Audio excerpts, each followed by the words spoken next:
You think you've already seen every great sci-fi movie worth watching? Think again. Beyond the blockbusters and familiar classics, there are films that dared to be stranger, smarter, and far more ambitious, yet somehow never received the attention they deserved. Welcome back to ReelRanks, and today we're counting down 10 of the most ignored modern sci-fi movie masterpieces. Stick around for number 1. It features one of the greatest solo performances in science fiction history, in a film that far too many people still haven't seen. I'm a temporal agent.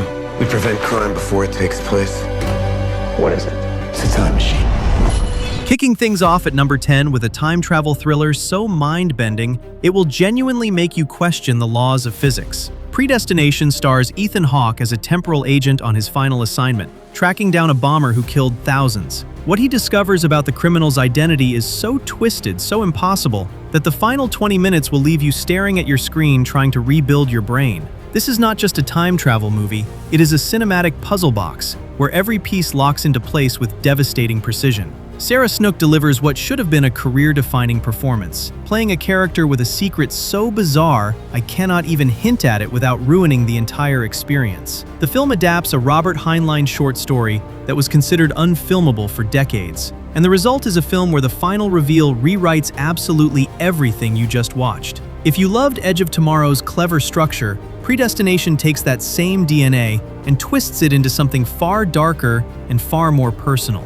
At number 9, we have Europa Report, a film that proves you do not need a $200 million budget to make space feel genuinely terrifying. Shot as found footage from a manned mission to Jupiter's moon Europa, this is what happens when scientists, not soldiers, not action heroes, encounter something they were never supposed to find. The crew believes they are searching for microbial life beneath Europa's icy crust. What they actually discover is far more significant and far more horrifying. The film builds tension masterfully because the filmmakers grounded everything in actual NASA mission protocols. Every creak of the hull feels real. Every flicker of the instruments carries weight. There is no Hollywood heroism here, just smart people making increasingly desperate decisions as their situation deteriorates beyond recovery.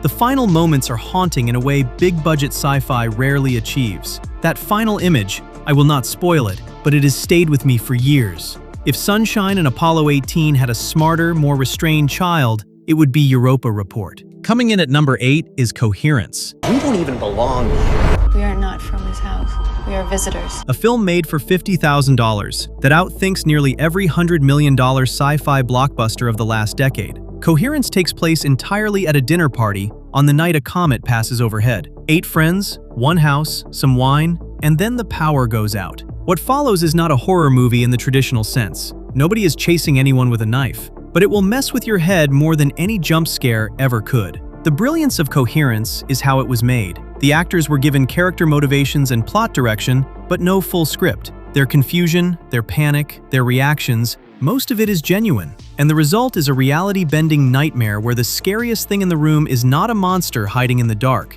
It is the creeping realization that there might be another version of you standing outside that house, and that version made better choices. The less you know going in, the harder this film hits. Just trust me on this one. At number 7, we have the most scientifically accurate time travel movie ever made, and also the most infuriatingly complex. Primer was created for $7,000 by Shane Carruth, a mathematician and former engineer who wrote, directed, scored, edited, and starred in the film. He refused to dumb down a single piece of the physics. He refused to explain the mechanics to the audience. He just dropped you into the story of 2 engineers who accidentally invent a time machine in their garage, and then built a narrative so dense that fans have literally spent years building flowcharts trying to untangle every timeline. That is not an exaggeration. There are entire Reddit communities dedicated solely to decoding Primer. The dialogue is deliberately technical. The pacing is intentionally disorienting. And when you finally understand what is actually happening across those parallel timelines, and trust me, you will need at least 2 viewings, the sheer ambition of this tiny film will leave you stunned. Primer is not an easy watch, but if you are the kind of person who paused Tenet 5 times to sketch diagrams, this is your holy grail. At number 6, Prospect answers a question nobody asked. What if Pedro Pascal starred in a gritty, low-budget sci-fi western set on a toxic alien moon? And somehow, the answer is one of the most atmospheric science fiction films of the last decade. Pascal plays a drifter named Ezra who crosses paths with a teenage girl and her father, prospectors hunting for valuable gems on a forest moon where a single breath of unfiltered air means death. The world building here is genuinely insane for a film of this scale. Every piece of technology feels worn, practical, lived in. This is not shiny futuristic sci-fi. This is a frontier story where the spaceships are held together with rust and the guns still take bullets. The relationship between Pascal's Ezra and the young prospector C, played brilliantly by Sophie Thatcher, is what makes this film special. It is tense, morally gray, and beautifully shot. Prospect is the kind of film that reminds you science fiction does not need explosions or CGI armies. It just needs a world worth exploring and characters worth caring about. Entering the top 5 is The Endless. We can't go back to our lives knowing that there's actually something out here. What? There's something down there! A film from directors Justin Benson and Aaron Moorhead that operates on a wavelength entirely its own. Two brothers who escaped a UFO death cult as teenagers receive a mysterious videotape years later, suggesting the cult might not have been what they thought, so they go back. And what they find is much stranger and harder to explain than any flying saucer. The Endless takes cosmic horror and anchors it in something deeply human, the tension between two siblings who remember their shared trauma completely differently. The supernatural elements creep in so quietly you almost miss them. A rope stretching endlessly into the sky, a man trapped in a 3-second time loop who has somehow learned to live an entire existence inside that tiny window. Multiple moons hovering in the sky that absolutely should not be there. The film never over-explains. It respects your intelligence. And by the time the full scope of what is happening clicks into place, you will feel genuinely unsettled in a way no CGI monster can achieve. At number 4 is Aniara, the most devastating film on this entire list, and I am not exaggerating when I say it will haunt you for weeks after watching. Based on a Swedish epic poem from 1956, the story follows a massive passenger ship ferrying colonists from a dying Earth to Mars, a routine journey, until a collision knocks the ship off course with no fuel to turn back and no way to call for help. What follows is not an action movie about fixing the engine or a heroic rescue mission. It is a slow, unflinching, emotionally brutal examination of what happens to human beings when hope runs out. Not in days or weeks, but over years. The ship becomes a society. That society slowly decays, and a woman named Mima runs a room that lets passengers escape into comforting memories of Earth. That room becomes an addiction. That room becomes a religion.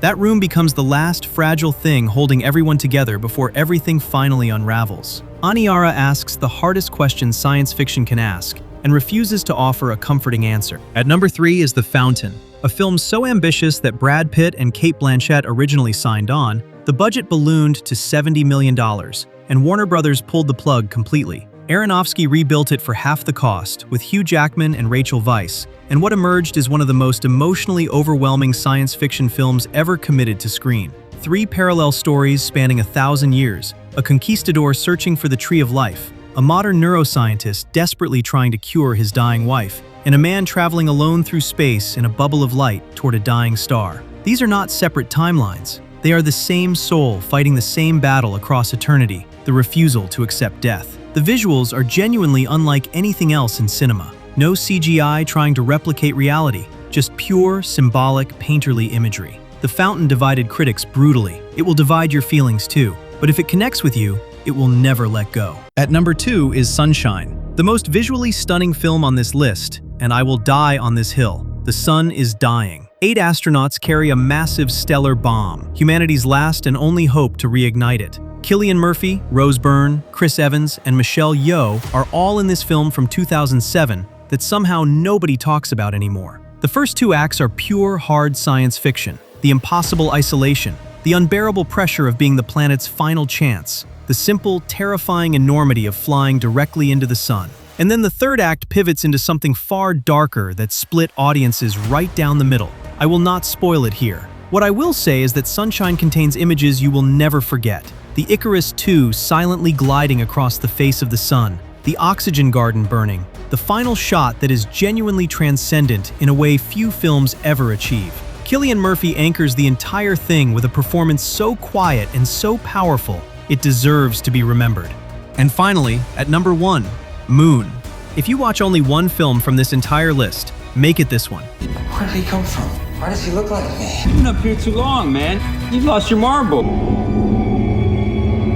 Sam Rockwell delivers what is genuinely one of the greatest solo performances in the history of science fiction cinema as Sam Bell, nearing the end of a 3-year solo contract mining helium-3 on the far side of the moon. 2 weeks before he is scheduled to return home to his wife and daughter, Sam has an accident. He wakes up in the infirmary, and then he meets someone on the base who absolutely should not exist. Someone who looks exactly like him. What follows is a slow, creeping existential unraveling. A film about identity, about isolation, about what a corporation will do when it believes nobody is watching. Duncan Jones directed this as his debut feature, and somehow made a tiny moon base feel like the loneliest place in the universe. The practical effects hold up beautifully. The Clint Mansell score will break your heart. Sam Rockwell should have won every award that existed. Moon is perfect, and it deserves to be remembered. And that is the list. Drop your pick in the comments. Which of these are you watching tonight? And if there is an ignored sci-fi masterpiece you think I missed, let me know. I read every single one. Subscribe for more hidden gems every week. Thanks for watching and happy binging. I will see you in the next one.